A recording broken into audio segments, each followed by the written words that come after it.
Welcome, everyone, to Education Today. I'm your host, Scott Noons. You can find me on Twitter, YouTube, Facebook at Mr. Noons Teach, also including Twitch. You can follow me on Instagram and LinkedIn as well.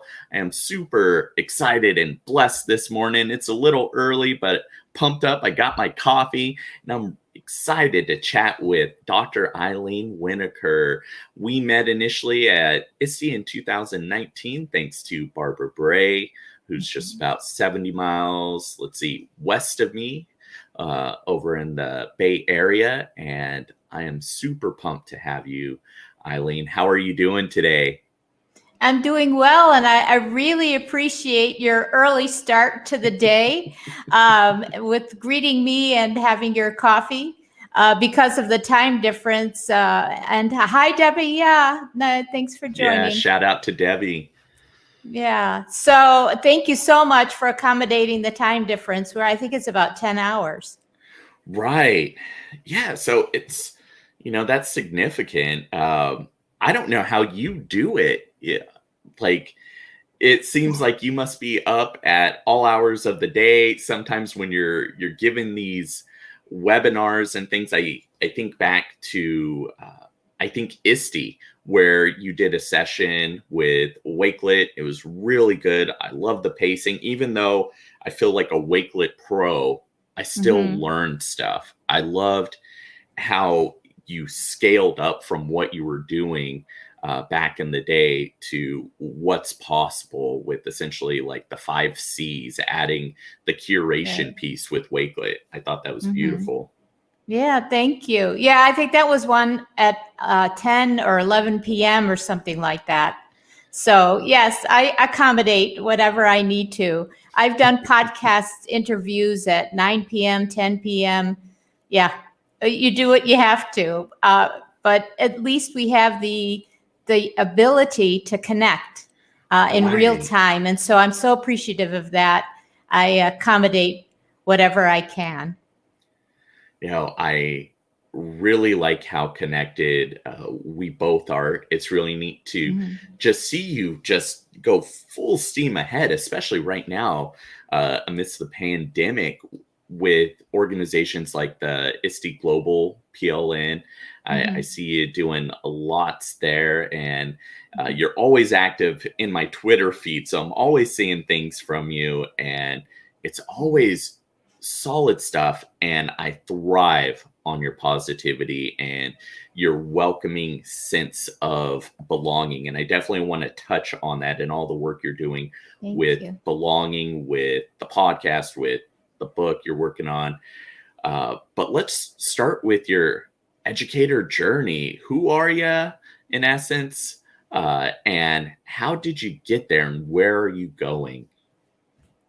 Well, it's interesting because I fell into education by accident. And in 1996 was my start.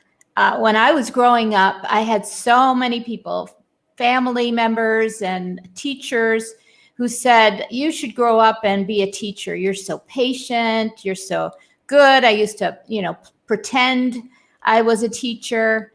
But by the time I finished university with my degree in history, I had decided that I wasn't good enough to be a teacher, that I needed to be perfect, because if I wasn't perfect, then I would let down my students.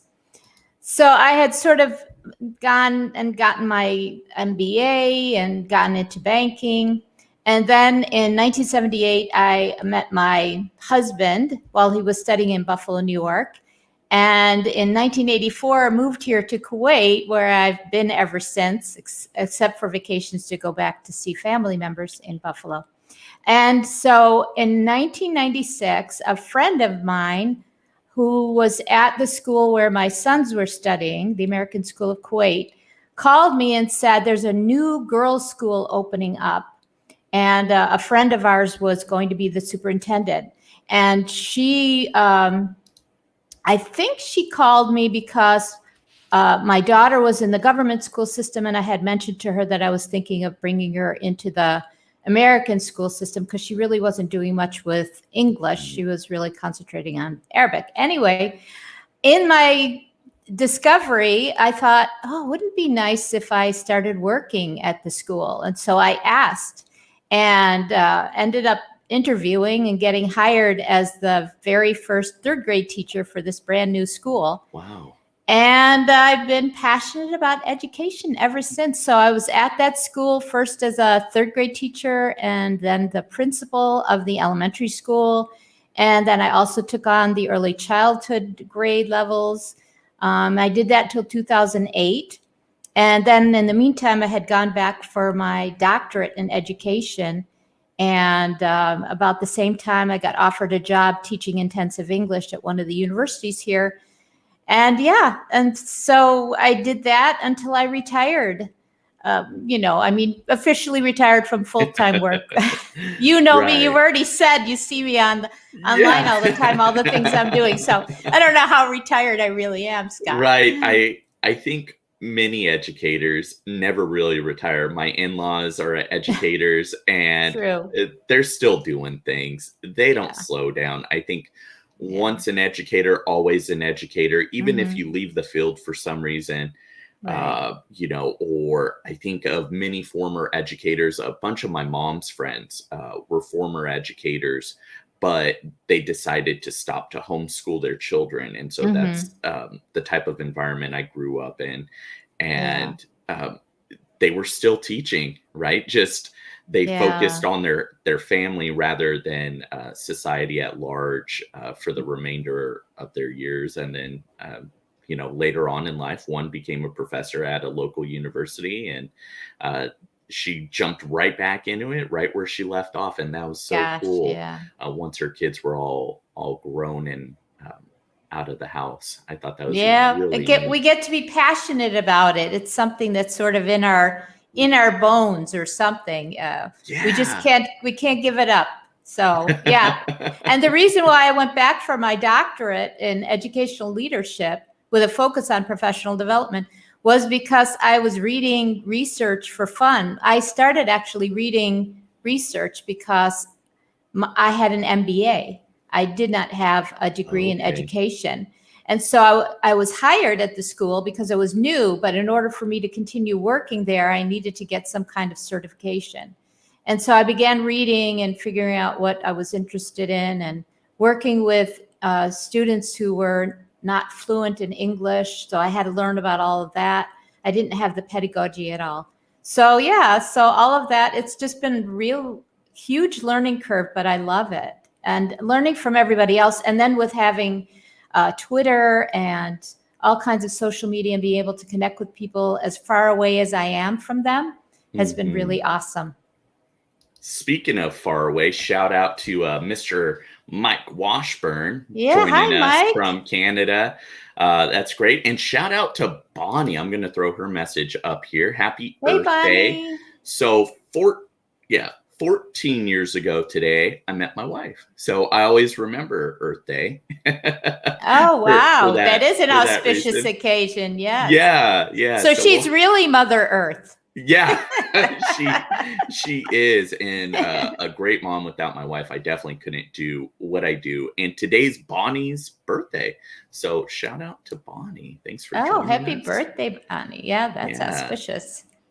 Yeah, lots of things to celebrate today. Lots of things to celebrate. And I've been focusing a lot on celebrating. Yesterday, I sent out this post, how can you be positive without engaging in this toxic positivity? Right. And I encourage everyone to go back and check out that thread. So that would be April 21st.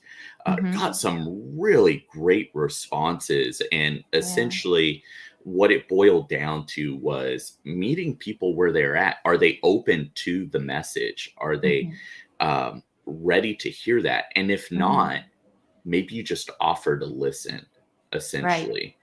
And then another thing you need to be cautious of is how you frame your positive message. If everything's not all right, don't put that spin that it is all right.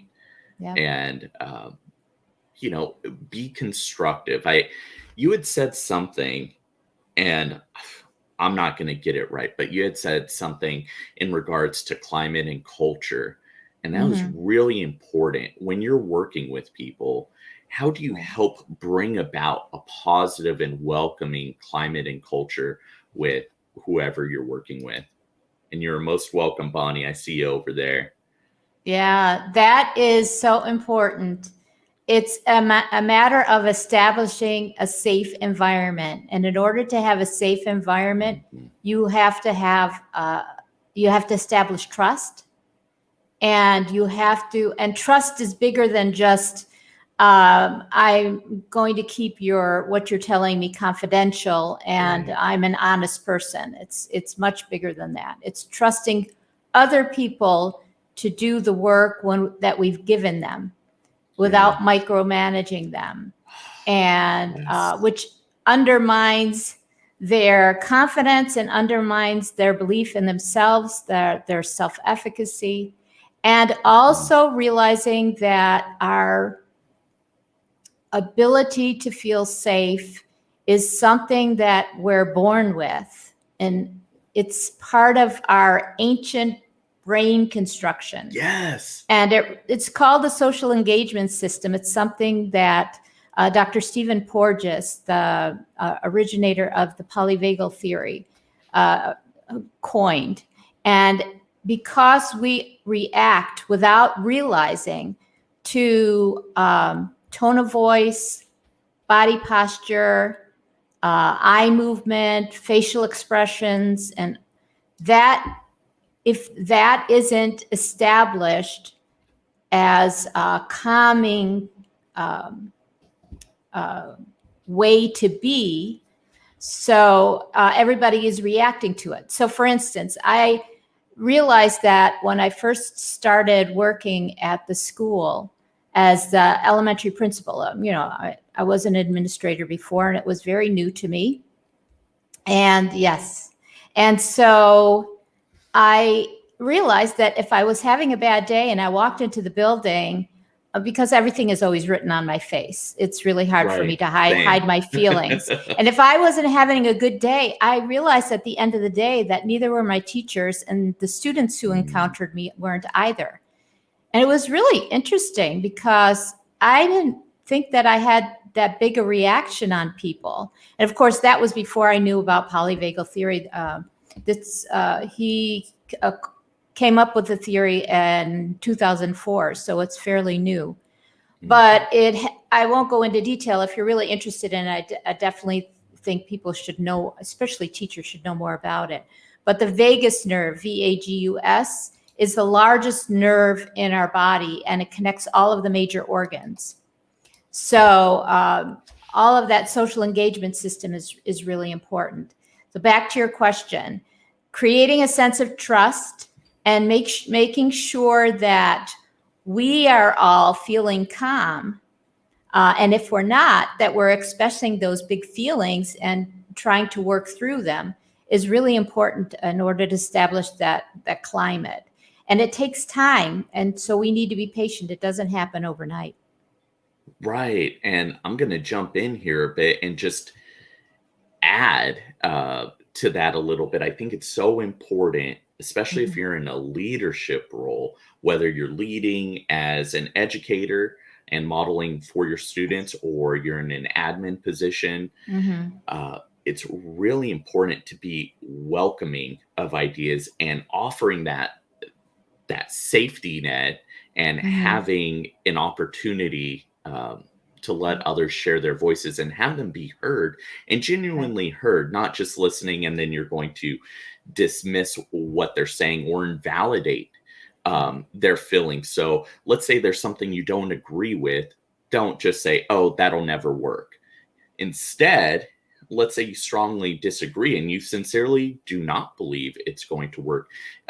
Shifting the language to say something like, in my experience, something like that has not been successful, but I'm open to hearing more about it.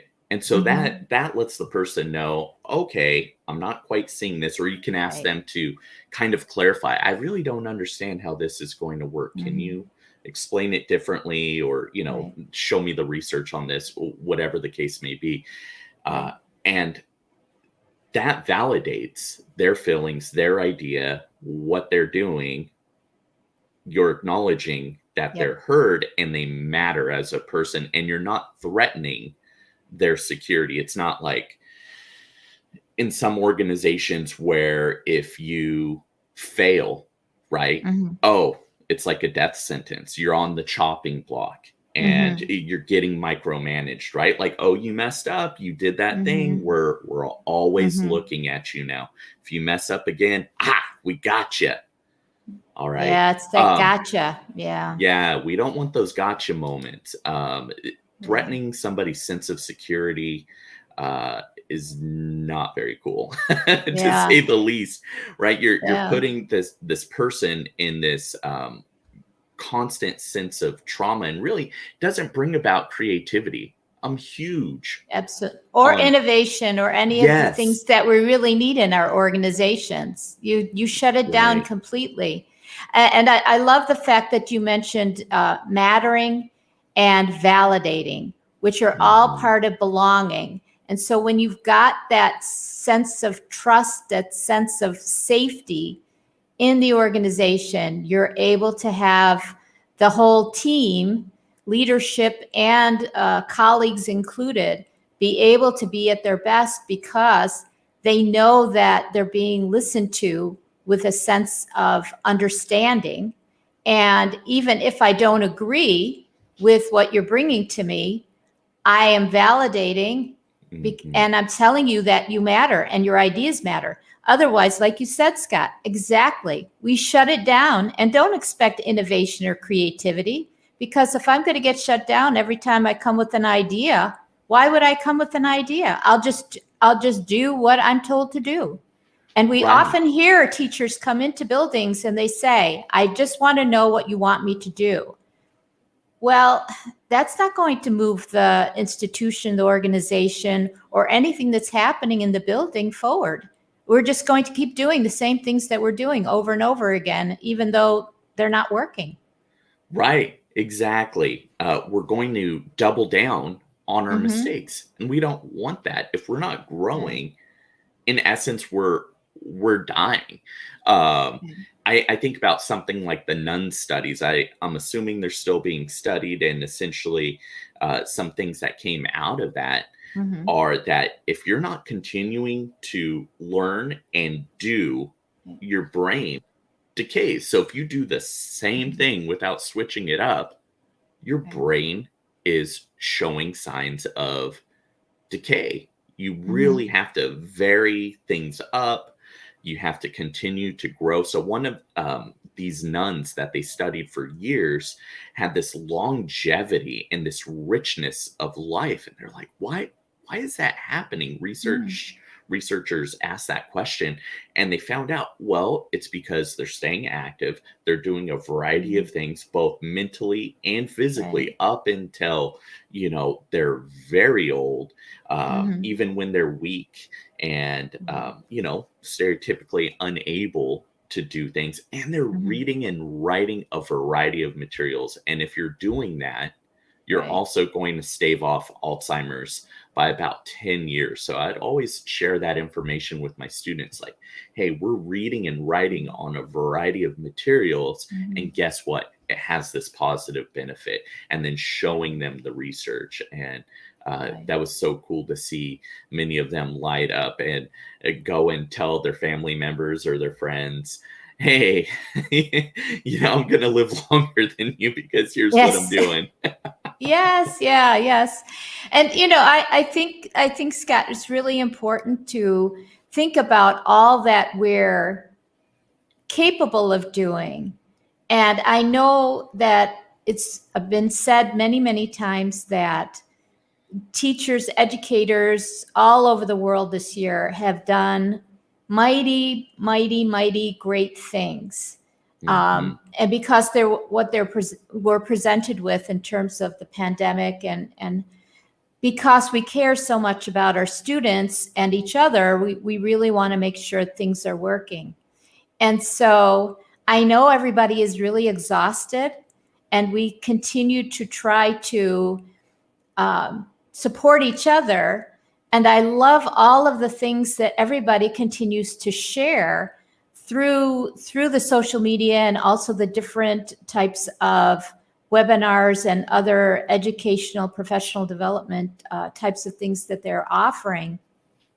And it's really important for us to remember that even though we're really, really tired, because it's been such an unusual more than a year now, we are doing things and learning new things, and we can do it. And we're able to do that because people believe in us. And sometimes it's not the people in our building. Yes. Sometimes it's the people it's our PLN, it's the other people that we've, been able to associate with and create that group. I know that although it hasn't aired yet, I interviewed Debbie Tannenbaum, who's hopefully still on right now. And she was mentioning that, when she joined Twitter in 2017, she really was able to create that kind of space for herself and reinvent her PLN, actually, when she was hacked and had to start from scratch again. Yeah, in 2019. But it gave her the opportunity to really hone on things that she really wanted to learn, the direction she wanted to take. And she said her interests and her passions have really taken off as a result. And so I always say, when anybody asks me about my PLN and social media, it's my lifeline, Scott. Mm-hmm. I wouldn't be able to do all that I do without it. I certainly, just really briefly, I've told this story before, but I found out about ISTE on social media, and as a result decided that you're welcome, Debbie. And I decided that I needed to go to ISTE. And so the following year I went to ISTE, and that's where I met Barbara Bray, who you mentioned at the beginning, introduced us. And my life is just completely different as a result. She helped with confidence. I met other people during the conference. Thanks, Debbie. Thanks for joining.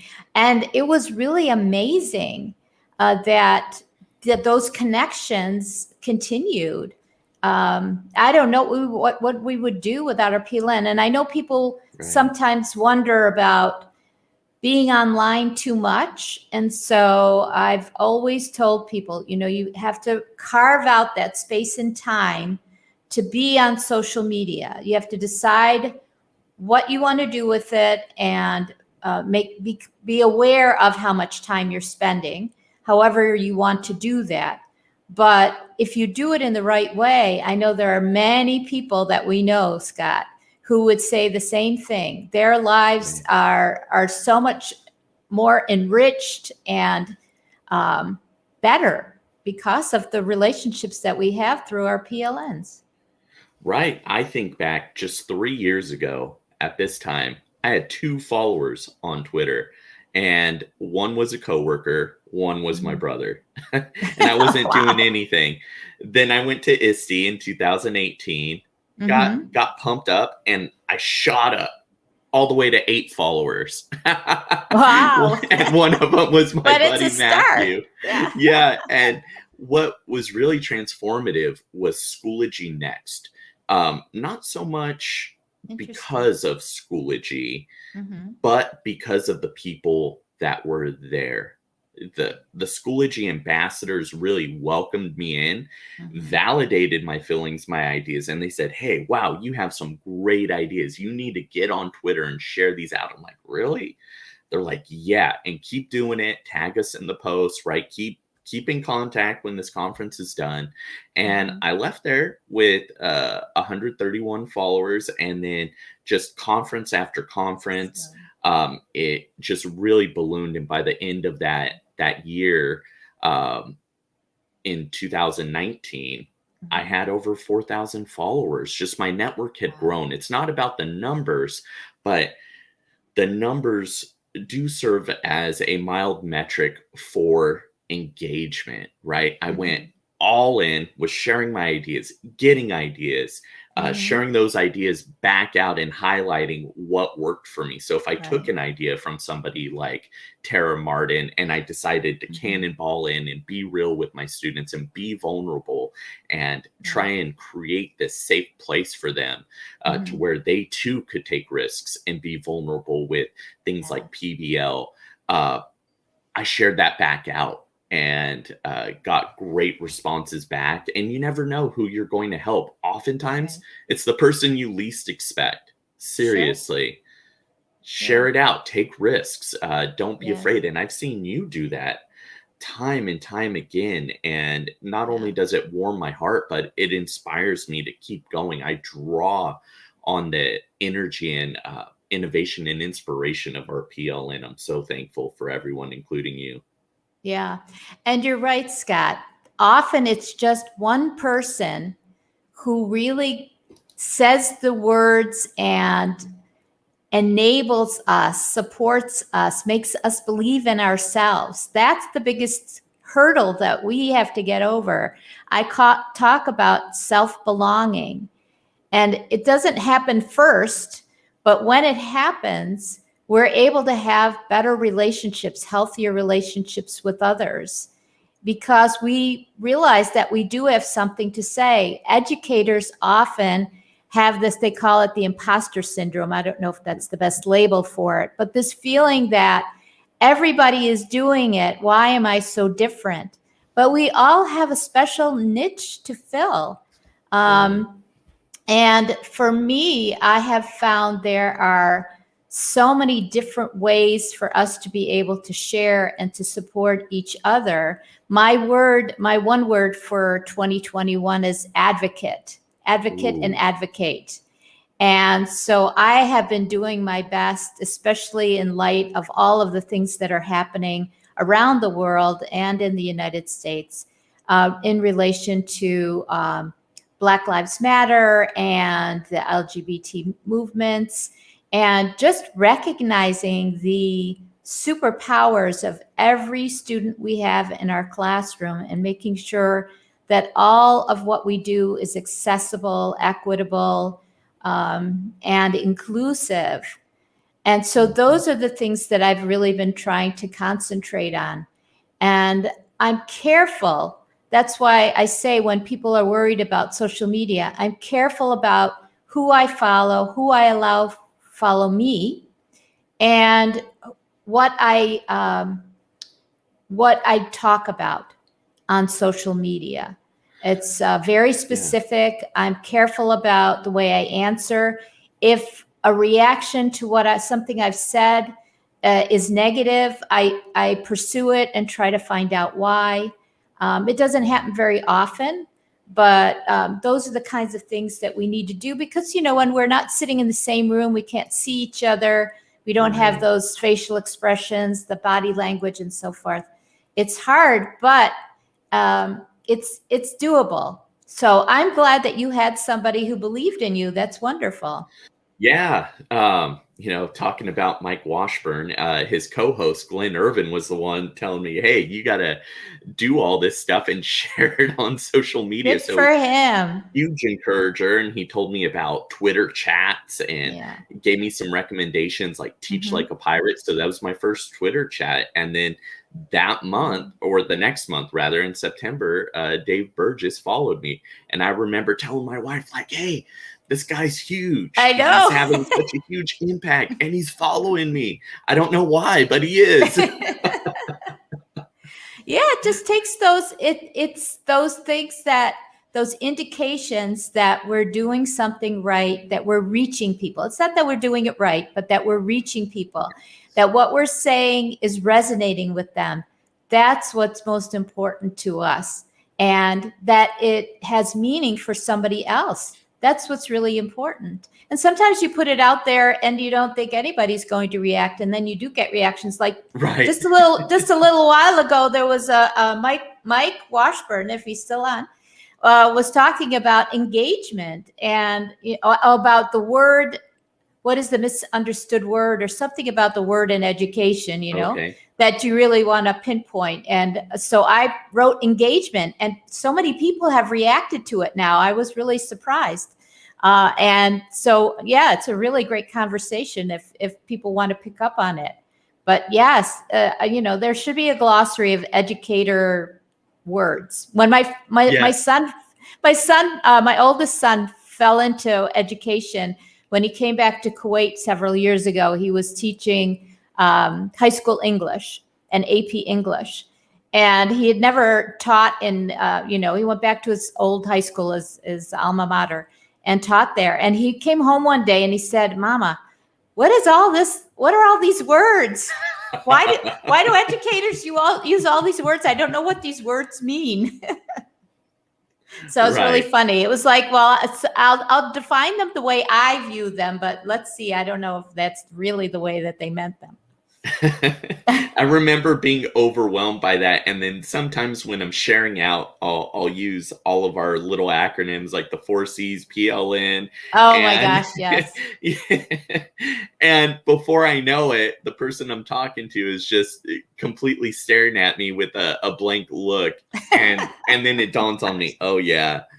Okay, I got to break this down. Sometimes even when speaking to educators, and you can't take that for granted. Don't be afraid to go back, clarify, explain. And sometimes on Twitter, or social media, it's hard to really get your message across, or it may be absorbed differently. Oh, that happens so often. And it does. Sometimes I debate in my head, do I post this? Do I take it down? Do I, add some clarification? What do I do? And I think for me, most often, unless it's getting a lot of negative pushback due to misunderstanding, usually I'll just leave it, and I might clarify in some of the comments. Like you said, I'll engage and find out why somebody is posting this. And I really like kind of coming together over that. And I want to throw Stephanie Rothstein's message back up in terms of the PLN. She chairs a design thinking PBL cross-curricular pathway. And she usually just waits to say all that. Start with one and then connect. I think it's so important to connect. And I love how you've connected not only locally right there in Kuwait, but now you're global. You're representing Wakelet, who's over in the UK. You're doing stuff with a lot of educators here in the US and in other parts of the world. I think that's so cool. And you're modeling that for other educators, for students, because really we're becoming more and more of a global society. Just with our technology, we can reach out. I know right before my bedtime, everybody in Australia is waking up the next day. And so I can catch them, and that's so neat. And I think about the PLN, speaking of Stephanie, she's about 70 miles from me, just like Barbara is. They're actually not too far from each other. And we have been trying to connect in person. And kind of a funny story, she was going through a bag from Fall Q in 2019, and she found one of my podcast stickers. So here we are talking about meeting and thinking we had never met. And we had to have met at some point because she had my sticker. Oh, wow. Yes. But neither one of us remembers how or when or that kind of thing. And so it's so funny. Yeah, it's so funny. So sometimes you may have a missed connection, but then you reconnect. So it may not be the right time. But who are some people we should follow on social media? You mentioned Barbara. Who else are some people that the listeners could really benefit from? Yeah, I would definitely say Rochelle Dene Poth. Oh, yes. Who is an amazing force in so many different ways. She's an author, she's a podcaster, She has Thrive in EDU. And she's got a Facebook group. She does various things with Melody McAllister live. Right. And there's just so much learning to be done from Rochelle. She's such a giver. And also Debbie Tannenbaum, who actually I just recently met, is really, really awesome. She blogs every couple of days, something that she started doing, I believe, last year, and just about things that she's learning and knowing. And she's got a book coming out hopefully next month. And then somebody from that I met online, when we're talking global, is Bhavna Matthew, who's in India. She's a PYP coordinator and teacher in a school in India, and teaches with the SDGs in mind. She's an amazing person. I've had her on my podcast, and I've learned so much from her, and I know that she's a presenter, and she hopes to write a book. But Bhavna is another one that I would definitely follow. And I think I follow her too. That's a great reminder. I need to keep checking into the great work that she's doing. And I really like the SDGs, or the Sustainable Development Goals set out by the UN.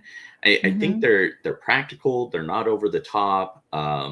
You can baby step your way up. You don't have to do them all, right? It can be kind of daunting and overwhelming, but pick one and start there and share them with your students. They often have the best suggestions. So I can't remember where I saw the article. I keep seeing it on LinkedIn and even on Twitter. I'm seeing all of this buzz around waste, like food waste, and how we're not composting it, and we're missing out on all these opportunities.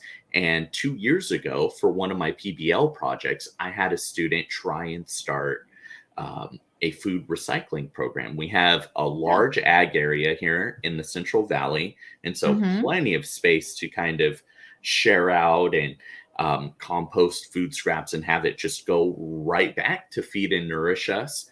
We have super rich soil and a great climate here, and it didn't take off, and that always kind of bugged me. Like, it's a big lift, I think, politically. And so we need to just kind of keep pushing. Something like that is totally doable. And one great thing about Gen Z is they're very eco-minded. They have the future in their sights, and they're really set on maintaining and protecting the integrity. So very fitting for Earth Day too. Perfect day to talk about that. Absolutely. Yeah. And for those who are interested in teaching or learning more about the Sustainable Development Goals, getting more involved with it, another PLN to really get involved with, and you've mentioned my involvement in it, Scott, is ISTE Global PLN. And so online it's at ISTE Global PLN. And they're actually looking right now for presenters for their playground at ISTE Live in June. And they hope that they will get more people involved. There's a lot going on. We send out monthly newsletters with all kinds of activities and ways for teachers to get involved with each other globally. And it's always filled with so much information. And so I would definitely recommend, if you're not following at ISTE Global PLN, to start doing that right away. Do it today. And I'm going to add somebody that really helped get me started with the SDGs. The first person I remember kind of sharing out about this, and that'd be Jennifer Williams. You could follow her on, she's great, right? Yes. She's on Twitter at Jen Williams EDU. And so, I don't know if she is. Well, I guess I know she is. But I tend to think of her as a leader with SDGs, like that. She is singular focused on that. She's really honed in, where I think many of us kind of dabble in a lot of different things. And Stephanie is sharing out that her students just presented their SDG service learning projects, and they were amazing. I think that's great. Yeah, that's awesome, Stephanie. That's terrific. I'd love to see them. I don't know if you're able to share any of those, but it would be great to see if them you online. throw a link, I would like to see that too. That'd be really cool. And another shout out to Stephanie. She's Q's, or the California ISTE affiliates Teacher of the Year. So that's no easy feat. Oh, congratulations, Stephanie. I didn't realize that. That's wonderful. I think we've just started following each other recently. So I forget who connected us, but yeah, that's really amazing. Jen and Korn Timmers have really done so much in the space of the last couple of years to expand the number of educators who are involved with their students in several annual projects. And I think they've just got their website up and running. So that's something to look into. If you follow Jen Williams, I'm sure she'll be posting about that also. They're really excited about it. Just happened this week. So, but they do these global projects. It's been more difficult for them to do them during the pandemic, but they continue to.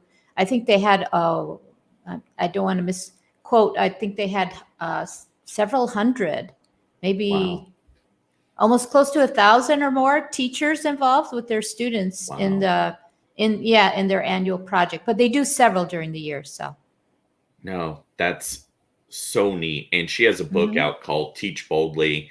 I recommend the audience check that out too. Yep, published by ISTE. Yeah. So check that out. And her website is jenwilliamsedu.com. So just like her handle.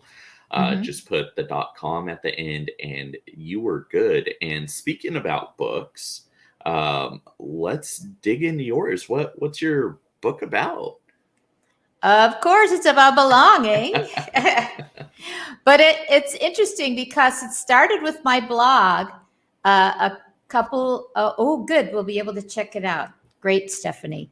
But it started with my blog a couple of years ago. I realized from some conversations that I'd been having at conferences that people were really interested in how I was able to make the transition to Kuwait and feel so at home here while I was feeling at home when I, went back to my home in Buffalo, New York, and into the United States. And so as a result of the blog, and I realized that there's a lot of misunderstanding about belonging. The conditions for belonging, the importance of belonging. Most of us know it through the fact that it's on one of the steps of the supposed pyramid, which he never did create, but Abraham Maslow's hierarchy of needs. And it is essential for us to be able to really have healthy relationships, learn, feel safe, and all of that. So my book basically is my story or stories, in addition to not just my personal stories, but my stories in education, and related to what is belonging, what are some of the theorists and psychologists talking about belonging, how is belonging related, like with Dr. Stephen Porges, how is it related to our physical, mental health, our well-being? It's an essential part of all of that. And then breaking it down to self-belonging, personal belonging, professional belonging, and then ultimately reaching for becoming a good ancestor, leaving the world a better place than we found it.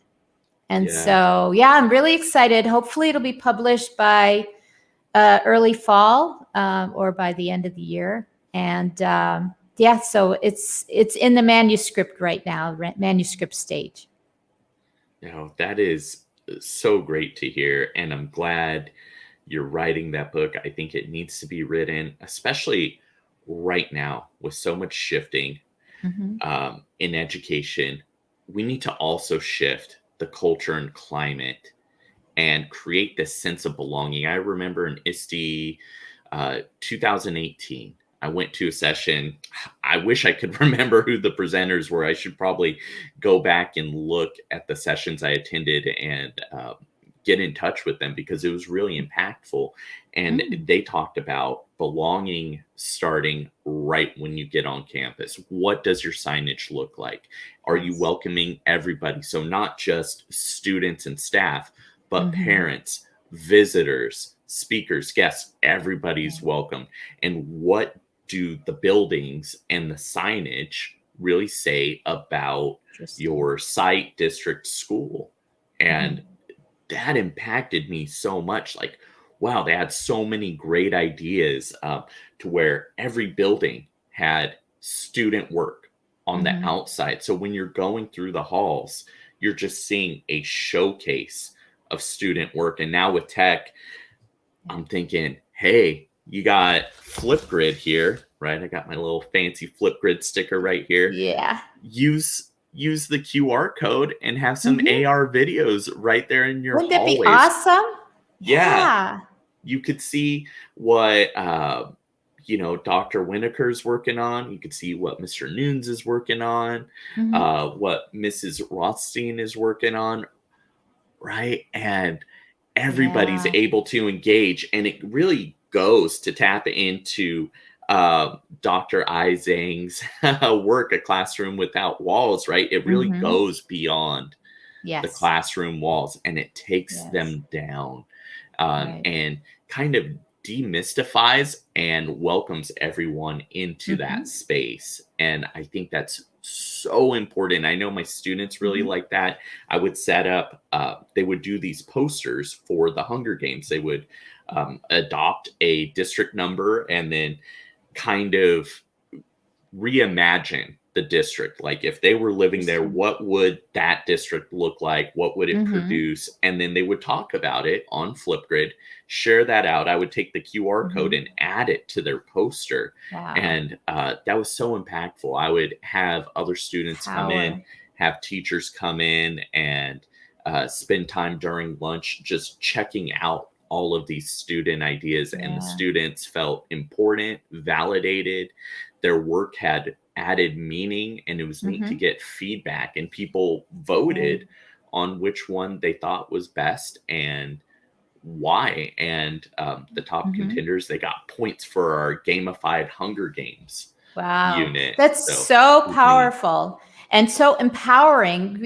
Students really don't know what powers they have, that, they need to know their strengths. They need to know their superpowers. It was really interesting that you mentioned about the session that you attended, because I my podcast this week is the first part of the episode with George Couros, and he mentions a story where the first time he became a principal, he walked into the building, and all along the walls were these photos of previous principals going back, I don't know how many years. And he looked at whoever was walking with him, somebody who was also in charge, and said, these need to go. And they said, no. They said, no, we can't, we can't. And he tells this story on my podcast. He said, no, we can't, because they've always, this is tradition, and we've always been there. I'll let you, find the podcast and listen to the podcast. But inevitably, what he did was he changed it so that students see themselves on the walls, just like you said, Scott. And so we talk about creating a sense of belonging in our classroom, but it's really not enough. We need to be creating that sense of belonging, just like you just said, in the whole building. So I love that. It's necessary not only for our students, but it's also necessary for everybody who works in that building to feel that sense of belonging. Can you imagine if you walk in, and I'm sure we've all had these work experiences as adults, where you've walked into a place that you go to work every day, but you feel like you're there all by yourself. So you go in, you do the job just like you do as a student, and then you leave. And you're not very happy and not very productive either. So it's definitely something that, I'm glad people are doing sessions about it. That's really terrific. But yeah, George Couros said, nope, not going to happen. And he said they kept it that way. So yes. Yeah. My podcast, by the way, is Journeys to Belonging for anybody who wants to check it out. Yes, and I have an episode on there too, so check that out. Yes, you were one of my first guests, yes. Which is wonderful. I wanted to get you on there early. Yes, yours was a highlight too. No, thank you. And that was exciting to be one of the premier guests on your podcast. I knew it was going to take off, and took me way too long to have you on this podcast. No worries. I knew I was shooting out some ideas, and finally, like, no, let's just make it happen, right? I think sometimes we can get fixated and kind of stuck on an idea like, oh, it has to be this way, like kind of this perfectionist mindset. And sometimes, like Seth Godin says, we need to just ship it. And sometimes that's the best thing. Maybe it doesn't need to be all polished. Let's keep it a little real, a little organic, a little unpolished, and see the beauty in that. And go ahead. I find people really appreciate that also. Right. I think if they come into something that looks way too polished, it's, oh, maybe this isn't for me. This is, right. They want to see. It was interesting because it was something that I learned along the way. I didn't really understand that, especially from educators, that they don't expect, nor do they want everything to be precise and pristine. They want to see the stuff that doesn't, the bloopers. They're okay with the bloopers. I think it's a way for us to understand that we don't have to be perfect all the time. Not everybody is perfect. We're not perfect. We know we're not perfect, and not everybody else is perfect, even though we think they are. Right. They're doing the same things that we're doing. Exactly. And shout out to Matt Miller and Casey Bell. Their podcast ended recently, and I was so sad. But on the last episode, they talked about the bloopers and the power of that, and getting to know them behind the scenes. They would tell you too, their lives aren't, perfect either. They make mistakes, right? I think of them because they do have a very polished product. I think of Matt especially, like just very in sync, gets a lot of stuff out in front at you in a very timely manner, and it's very easy to absorb. And that takes practice. There is an art to that. But I love how on social media, because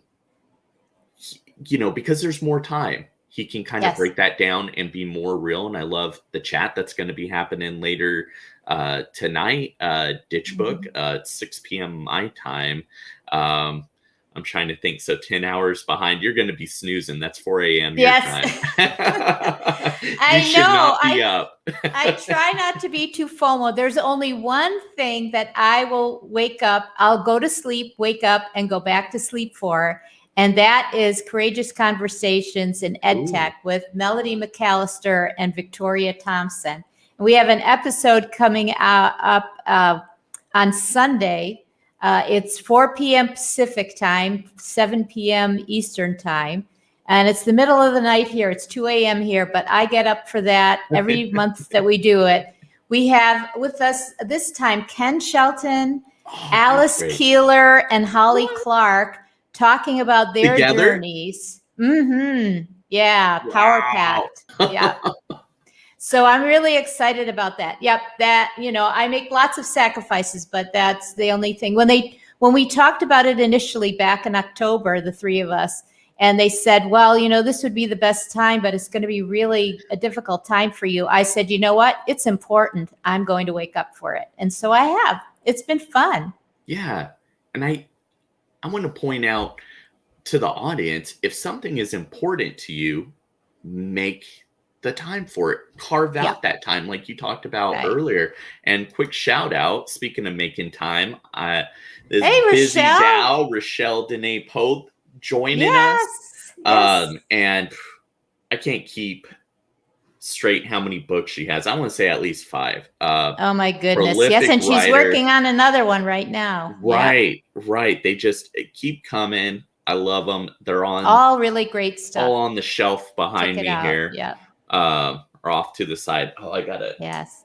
I turn in my chair thinking it's turning the camera, and it's not turning the camera, but they're over this way. I believe you, Scott. I believe you. And Rochelle, I shouted you out earlier. Everybody should be following you. Yes, definitely.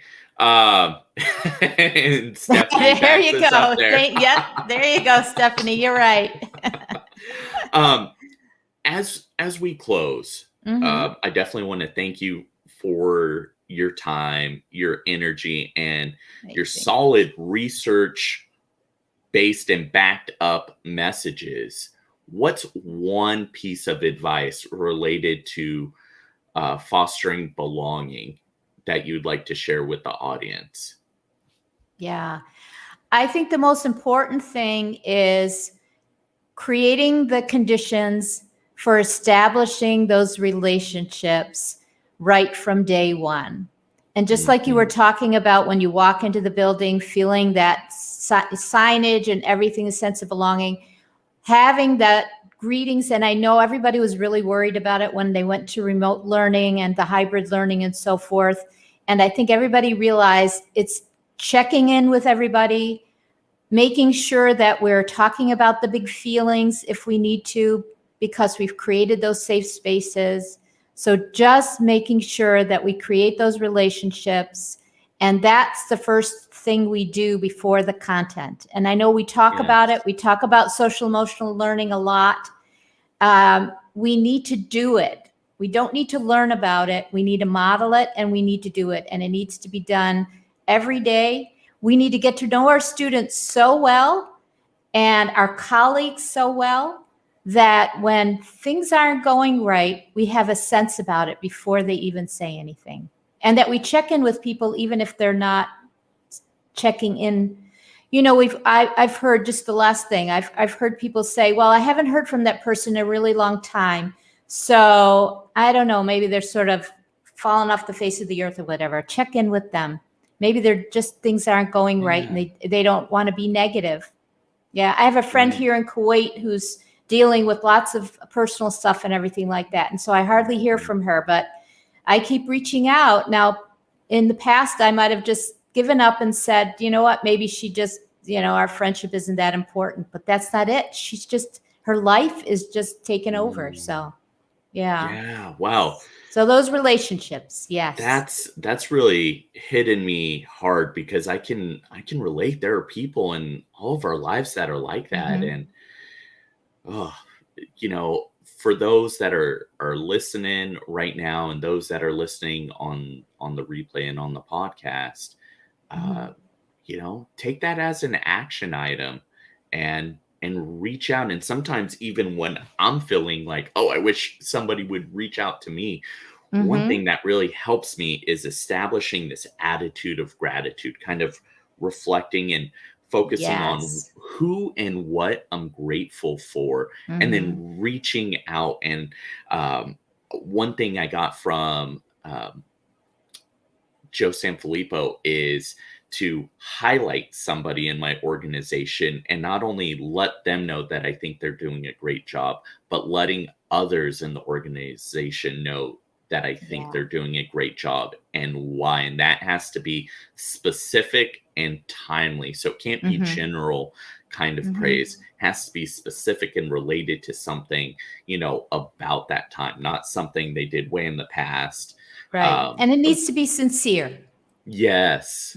Yes. And coming from the heart. That's a huge part in education. If you have the heart piece and the rapport piece, the rest will come. Because that is harder to teach. It's really a skill, and it has to really resonate deep inside of you and come out. But if you have that, guess what? The content stuff, even if you're a little shaky, that'll come with time and practice, and maybe a helping hand, maybe finding a good mentor will really help with that. Absolutely. And I want to remind our listeners to follow you on social media. Where can they follow you, Ilene? Well, just like you see here, at Ilene Winokur, I'm on Twitter and Instagram. You can find me on Facebook and also on LinkedIn. I am on Clubhouse, although I'm not very active yet, and Voxer. I'm in a few groups, but mostly you'll see me on Twitter and Facebook and Instagram. And I've also got Journeys to Belonging, Journeys #2 Belonging on Instagram if you want to follow me there too. Yes, and check out the podcast, Journeys to Belonging. Great. And it's escaping me right now. I think I need another cup of coffee. Remind me the title of your book that'll be coming out. Yes, the title will probably be Journeys to Belonging, Pathways to Well-Being.